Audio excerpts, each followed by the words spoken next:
The Traveler and I made one each. Here, have it taste while it's still warm. Thank you. Don't mind if I do.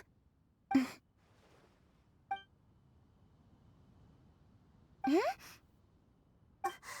is it? What does that face mean? This flavor... I've tasted it before. Apologies. Xiangling, Traveler, thank you both. This is everything I had hoped it would be. It tastes wonderful, and quite amazingly, somehow it took me right back to my childhood, when my grandfather was still around. Really? That's awesome! I didn't have a chance to fully explain before.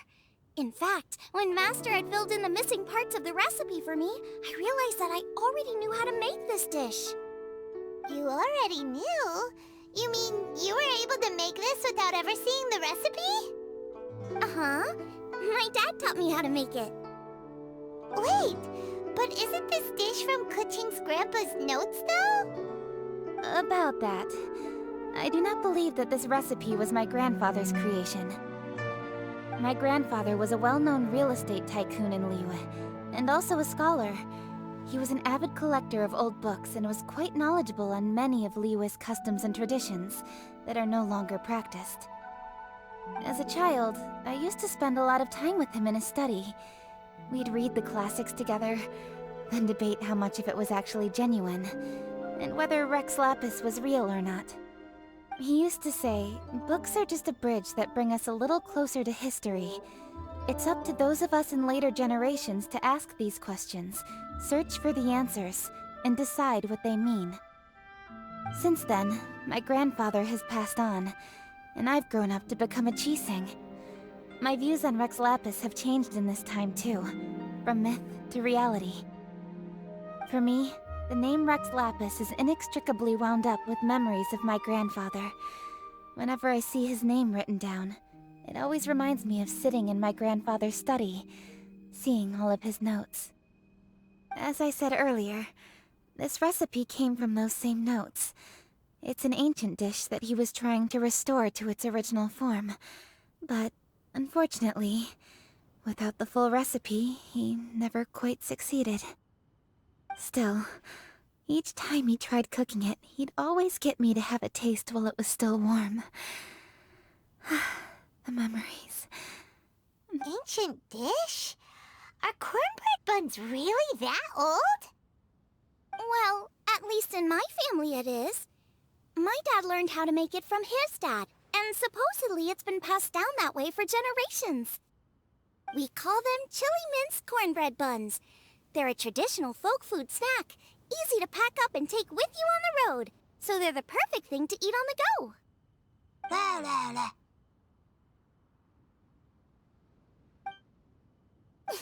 Seeing Guoba just reminded me of something. I actually made this dish on the day I first met Guoba. How did you first meet? It was in a cave in the mountains. I ducked inside to get out of the rain and saw an offering table in there, so I put the cornbread buns I brought with me on it.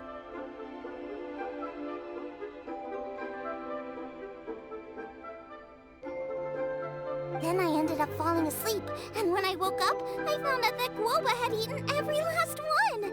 Guoba followed me around ever since. We're practically family now. Hold up! Stop the conversation! Look! The stone!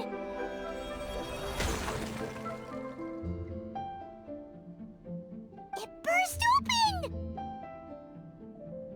It's...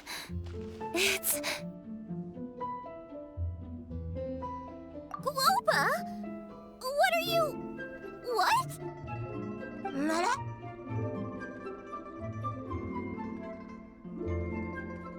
Ah, I see the chili mince cornbread buns have been served.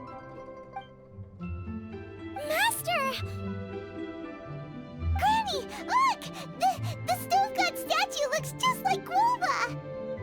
Oh, indeed it does. After all, Guoba is the deity you've been searching for, god of the stove. Guoba... Guoba is a god?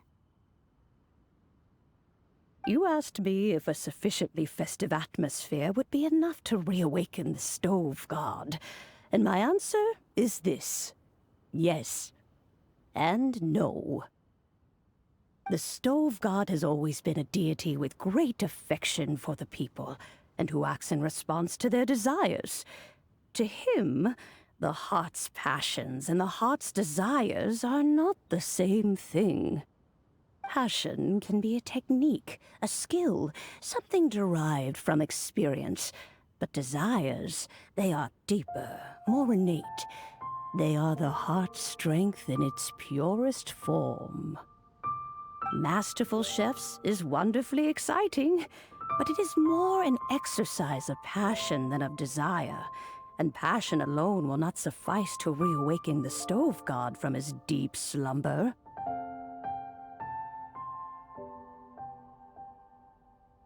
But just now, when Kuching ate this dish she had longed for, a deeply held desire was fulfilled.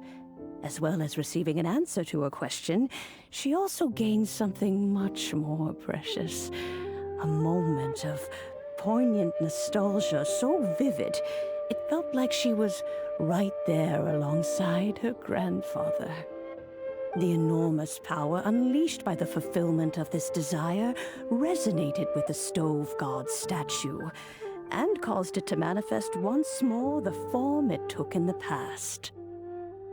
Of course, the stove god himself is not contained within the statue. The true stove god has been here with us all along.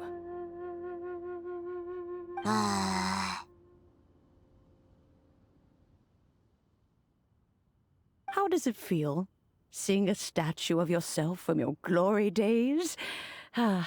Look at him. Still so majestic. Glory days? Wait, what happened? Did Guoba used to be different from now? Oh, yes. Back in his day, your Guoba was once the patron god of the soil. But all the wisdom and power he had then, he has since surrendered to the soil itself. A god surrendering their power to the soil. I have heard this turn of phrase before, but what does it mean? The kinds of trials and tribulations that a land can face are far more than you could imagine. Droughts, floods, torrential rain, hurricanes, earthquakes, tsunamis, fires, and plagues. The threat of disaster will never fully disappear from Liyue. Even woes that have never been faced before in history will come to pass in the future. Such things affect you mortals far more than we Adepti, with our immortal forms. He once walked with you over the barren plains until you arrived at last at the harbor. He joined you in building your dwellings and lighting the stoves. It was his hand that lit the very first street lamp of Liyue and brought the aroma of cooked food into every household in the land. You mortals no longer remember him, but back in the age when you did, he was the closest of all the Adepti to the common folk.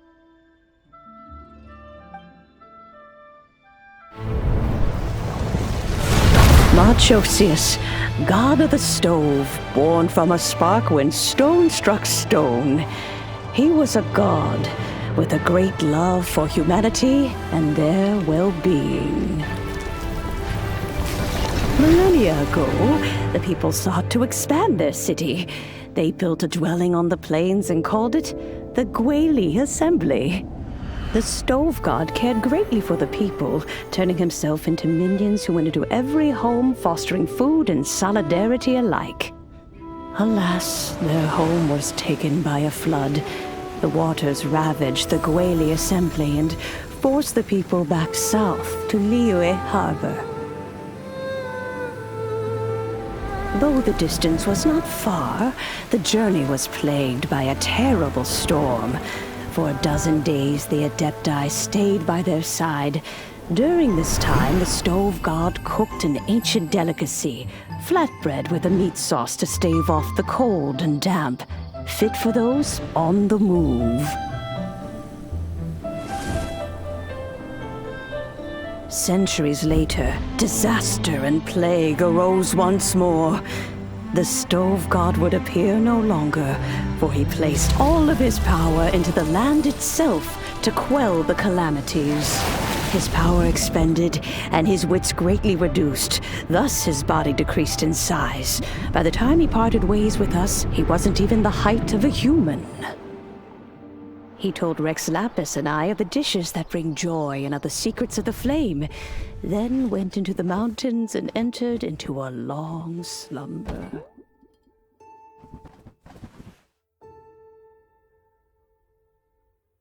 The stove god departed, and Guoba was born. When he awoke, he ate the Chilimen's cornbread buns placed on the offering table by a young lady in yellow.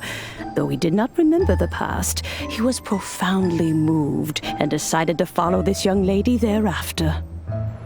The stove god had quietly disappeared, but the vendors rose early to hawk their wares. People went out to buy goods, lit their stoves, and cooked food, just as they had done every day for as long as they could remember. In Liyue, things have always been this way.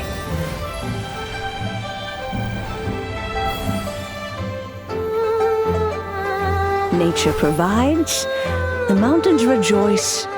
We are blessed by heaven's good grace. Years have gone by. The world has transformed, but our way of life survives.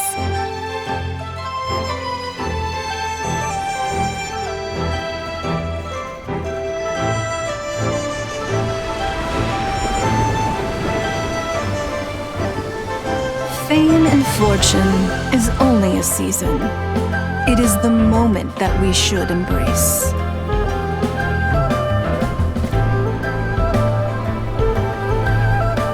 Past meets present. Heritage becomes legacy. Long into the future may we thrive. You once told me that dining is the profoundest of customs in the human world. To eat well is to consume vitality itself, and to drink well is to partake of the very essence of the world. It is a matter of paramount importance, you said, for people cannot face the arduous journey ahead on an empty stomach. At once a humble affair and a profound one. A humble meal of maize and spring water is also profound in that. By ensuring one's survival, it paves the way for millennia of human history and culture to come. My dear friend, Liyue has changed so much while you have slept. Looking at the prosperity and beauty around us today, does it make you happy? Guoba, this is kind of a huge deal. Why didn't you say anything? He is not who he once was. Even the power of speech evades him now. There is no way he could have told you. Oh. Guoba, but... Xiangling. Do not be saddened, Xiangling. There are two sides to everything. Guoba may have lost many of his formal faculties, but he is now as carefree as can be, without a single worry in the whole world. In this world we inhabit, who can truly be said to live a life free of all woes? Those with a mind and with the knowledge will certainly be troubled by all manner of things. But he has gone further than us in his journey. He had both wisdom and courage. Everything he took upon himself, he was also ready to part with. His carefree demeanor today is a testament to the fact that he is at rest. So since you are his friend, take good care of him. Go out to walk and play. Allow him to eat, drink, and be merry. I will! You can count on me! Xiangling, you have an adeptal affinity. Guoba follows you around because he has respect for you. The moment he awoke, he was met with the familiar flavor in the chili mince cornbread buns he ate. After all that time, he still recognized the dish he had invented, and he approved of you as the one who had cooked it. That's right. The taste of one's home cuisine always brings back memories of home. Though he remembered nothing, eating the food you had cooked gave him a feeling of familiarity. That is why he stuck by you. You may be the first person in history to give the stove god the experience of being a satisfied customer. That makes you quite a remarkable chef. If that's true, I couldn't be happier. Because putting a smile on customers' faces is what we chefs are called to do. Well then, it's getting late and I still have things to do. Time for me to say goodbye. Traveler, Paimon, Xiangling, thank you all very much. I look forward to spending more time together in the future.